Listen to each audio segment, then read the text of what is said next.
guys, welcome back to my channel, or welcome to my channel if it's your first time. My name is Michelle and this is my channel, Michelle Amaray. So today is just going to be like a little bit of a chit chat about like my LSAT journey, my law school application process journey, and just everything law school related. As you guys may know if you've been following me so far, I most recently took the August LSAT, in which I got in a car accident on my way over there. You can definitely go ahead and watch that. The link is above and also down below. That was an interesting experience to say the least, but that was my retake from my previous time that I took the LSAT, and I was really hoping to get a 160. I was like, Lord, that is the bare minimum, that's all I'm asking for, and guess what I got? A 159. But honestly, I don't know. I was happy to get my score because, for one, I was just happy to be alive to even take that test to begin with. That was a very scary accident for me. But not only that, like, I'm just glad that my score increased even in the midst of all the anxiety I was experiencing. Like, I literally took the test with bloody, bleeding nails and a bruised up leg and everything. But to be able to handle myself and just focus in on the LSAT and not bomb it, I was really happy. So any score that was above what I had previously, which was a 157, as you guys can see in my score reaction video that I'll also link above and below. So yeah, I'm happy. 2 points. It took me from like, I think the 69th percentile to the 75th. So a 159 is like in the top 25 percentile, which isn't a horrible score. It's decent. So yeah, that's where I'm at now. Like I said in my previous video of retaking the LSAT, I thought I was going to take the October LSAT. I was registered and everything for that. But now I went ahead and changed it already this morning anyway. But for a minute, I was considering whether or not I should move my test to November or even something later than that, or go ahead and just suck it up and take October. But honestly, I know that the next time I take the LSAT will most definitely be the last time I take it. And so I feel like November is a good, healthy balance between wanting to give myself some space, but also not taking it too far in the future where, you know, I just don't know how it affects me admissions wise. So in terms of the admissions process, my goal is to have my my law school applications in by Thanksgiving, which I guess is a standard rule of thumb for being an early applicant since everything's rolling admissions for the most part. So yeah, with that said, yes, October would have been even better because I could have probably pushed it earlier. But I think with November being the day I take my test, and I think the November scores come out around the time of Thanksgiving, it just works better. And it gives myself some time to really hone in on where I'm the weakest at and just increase my score as much as possible.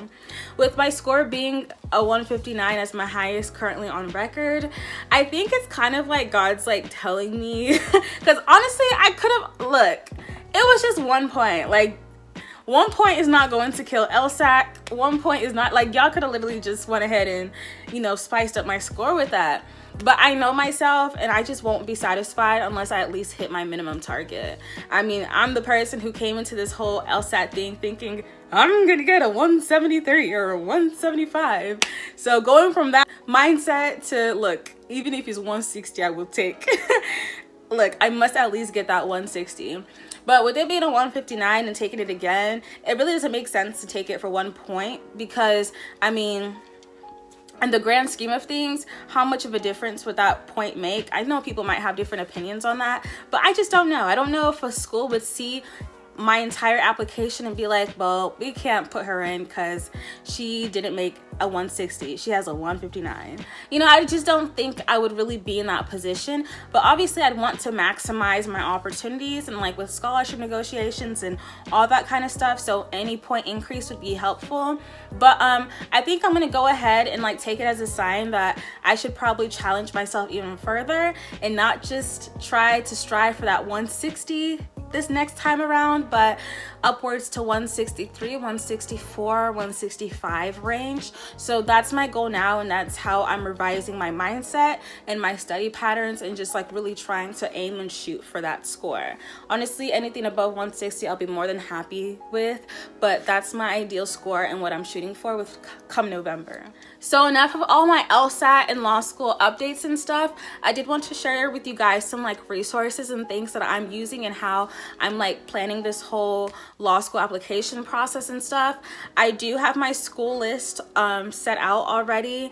Right now it's looking at like 13 schools, which I know might be a lot, but I don't know. I think just being like a first generation law student in my immediate family, at least, and not really having anybody close to me that's been on this process, I'm really scared. And that's just the truth. Like, I'm really scared. I don't know what to expect, and I want to put myself in the best position possible in regards to choosing where I'd want to go. And not only that, but like scholarship negotiations and funding. Law school's expensive, and when I start thinking about like the bigger picture about like my life and, you know, what age I want to settle down and have a family, and like finances is a big part of that, I just don't want to be burdened by debt. And then, you know, when you also think about different careers that you can go into with law and like big law and stuff like that, I think I'm just like really at a point where I'm just like putting everything into perspective and trying to figure out what is it that I want my future to look like. And so because I don't have a clear understanding of that just yet, I'm really going to just cast my net wide so I can put myself in a position where I'm choosing and selecting, as opposed to just settling with whatever I have available. So that's my rationale.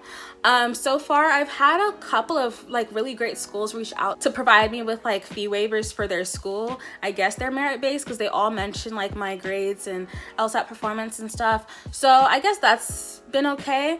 So I'll definitely be applying to schools and stuff, or those schools, I think. I'm not sure. Some of them I don't think I will be. But yeah, that's kind of where I'm at. I just have all my LSAT, all my law schools that I'm interested in applying on a Excel document with different columns about different information and stuff. And something that I've also been very proactive about doing right now is attending webinars and seminars that these schools are hosting with their admissions officers and stuff, just so that I can gain greater insight into the schools and what they offer, the different programs they have, and get an idea of the different particularities of the schools and what they're looking for in their applications and stuff. So that's been very helpful.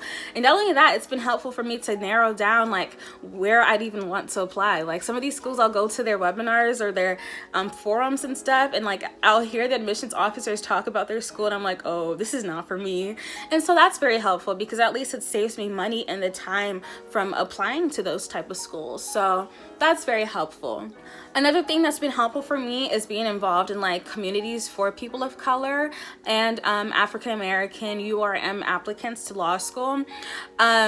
Reddit is a very toxic place, and it's not a place that I think people should really be spending a lot of their time.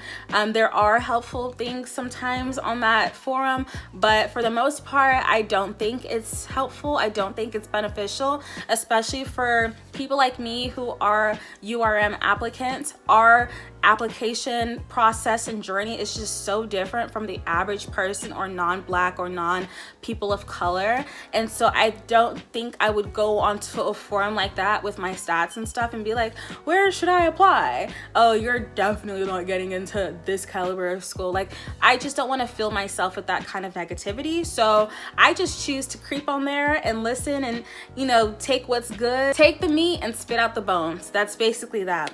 But where I really do feel comfortable are in different Groupmes created for people of color and Black applicants.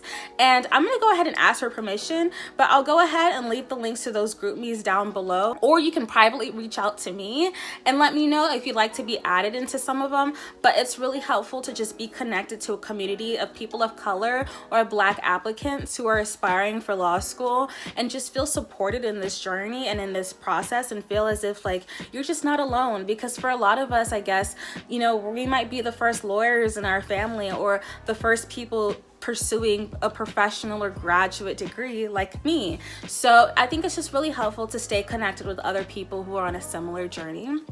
Now, with all of that done, I'm here to announce my giveaway. I just want to say thank you to everyone who's been supporting me so far. We are at 500 subscribers, which is amazing. And as part of me just saying thank you and just really using my platform as a means to uplift and benefit people in my community and do my part to help increase diversity and help increase minority representation in the legal field, I'll be doing an LSAT workbook, whatever giveaway.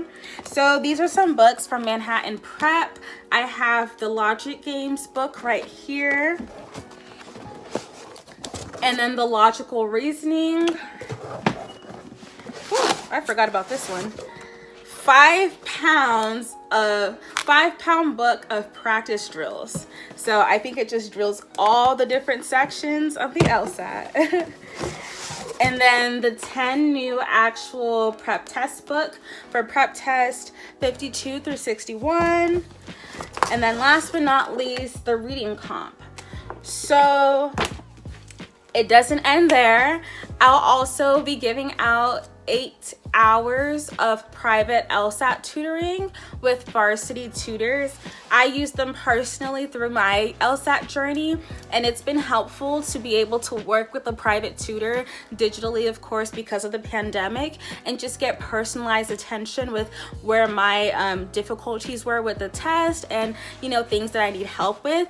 Unfortunately, I'm not somebody who learns best with somebody teaching me. I have to really have space to learn on my own and just figure it out. I'm a very self-learner type of person. So tutoring is just not the best option for me, but I do have leftover hours from my package that I bought that I would love to share and gift to somebody along with these books. So if you would like to be in the running for this giveaway, all you have to do is to be subscribed to my YouTube channel, follow me on Instagram, and below this video, comment below and tell me what has been your greatest obstacle in your LSAT journey. Preferably, I'd like to give this giveaway or give these resources to a person of color and someone who doesn't necessarily have the means financially to really afford these things as easily, just given the pandemic and, you know, times are hard. So that's really who I'm looking to give these up to. So if you know anybody who might be in a similar position, please go ahead and let them know. But yeah, that's it. This giveaway will be going on for 2 weeks from today. So it will close 2 weeks from today.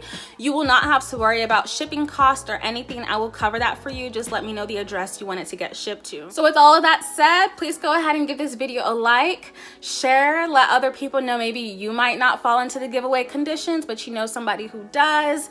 And even if you're not participating in a giveaway, let me know what have been your hurdles with this LSAT journey and where are you with this application process. Oh, I forgot to mention, in terms of like application materials and stuff, my personal statement and my diversity statements are drafted. I'm now in the review process of like giving it to people, getting feedback and opinions, and just doing my best to perfect them. I'm going to start working on my supplementary essays and things of that nature this week and start getting those things drafted, so I have enough time and ample time to review everything and have all my apps ready to submit in November when I have my new LSAT score. But with all of that said, I wish you guys the best in your journeys and everything that you're doing, and I will see you guys soon. Bye.